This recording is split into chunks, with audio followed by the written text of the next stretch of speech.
But this man has done nothing wrong.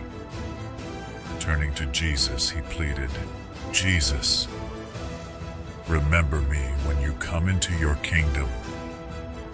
With profound compassion, Jesus replied, "Truly I tell you, today you will be with me in paradise."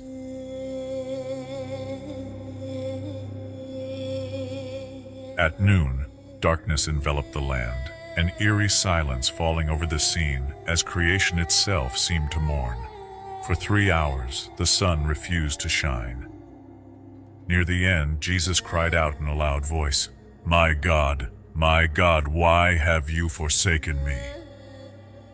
In this cry of desolation, he bore the full weight of humanity's sin and separation from God. Moments later, Jesus declared, "It is finished."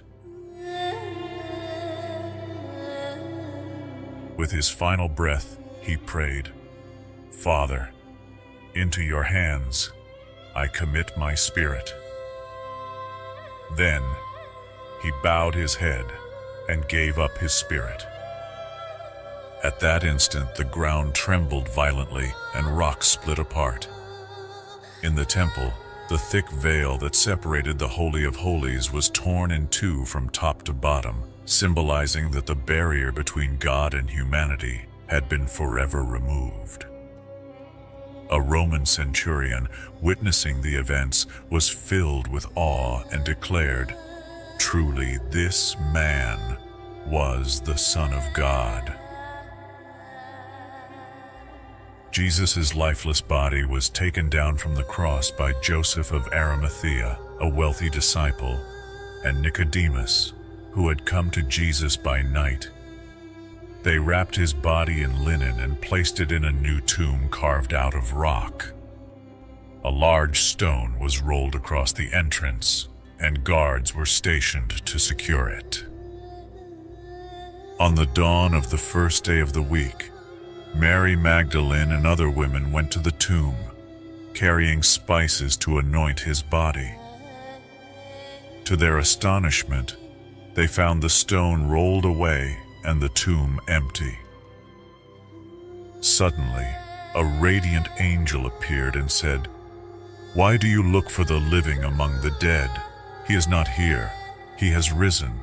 Remember how he told you while he was still in Galilee that the Son of Man must be delivered into the hands of sinners, be crucified, and on the third day rise again."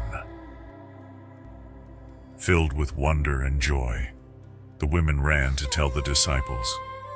Peter and John raced to the tomb, discovering it empty, just as the women had said. Confusion turned to amazement as they began to understand that Jesus had indeed risen.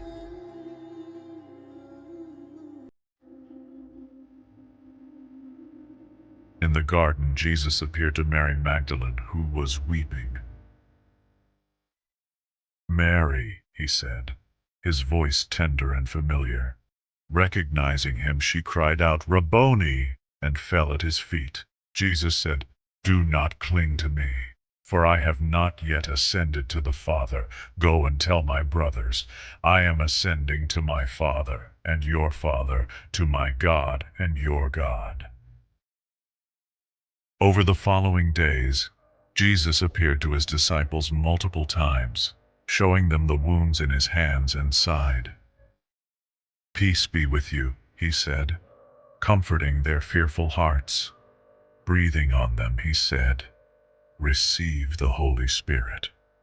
His presence transformed their despair into joy and their doubt into faith. Finally, on a mountaintop in Galilee, Jesus gathered his disciples one last time. "All authority in heaven and on earth has been given to me," he proclaimed.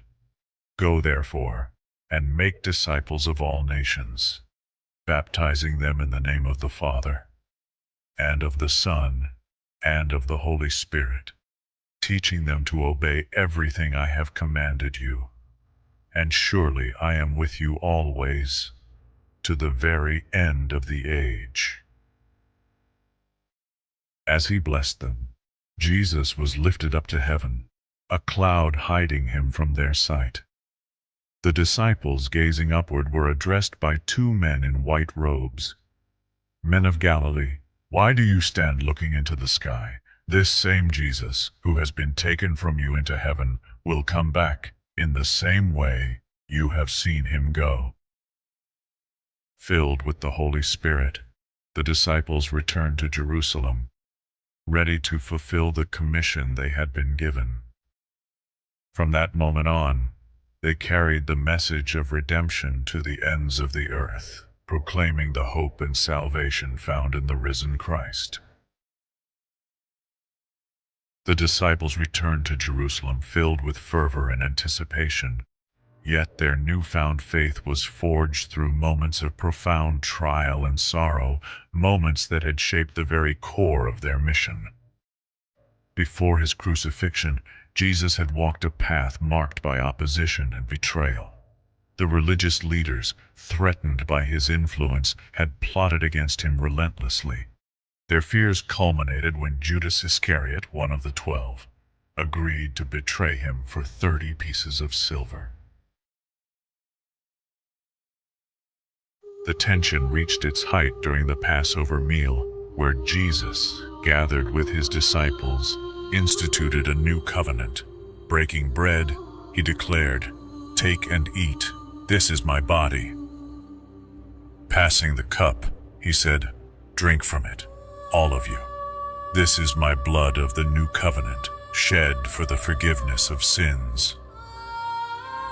His words were both a promise and a foreshadowing of the sacrifice he was about to make. Later, in the Garden of Gethsemane, Jesus prayed in agony, his sweat like drops of blood. "Father, if it is possible, let this cup pass from me, yet not as I will, but as you will," he pleaded, fully surrendering to the Father's plan. Suddenly, Judas arrived with an armed crowd, identifying Jesus with a kiss. Arrested and abandoned by his disciples, Jesus was taken first to the Sanhedrin, where he endured false accusations and mockery. Dragged before Pilate, the Roman governor, he faced a crowd clamoring for his crucifixion. Despite finding no fault in him, Pilate succumbed to their demands. Jesus was scourged, mocked by soldiers who placed a crown of thorns on his head, and forced to carry his cross to Golgotha. There, he was nailed to the cross between two thieves,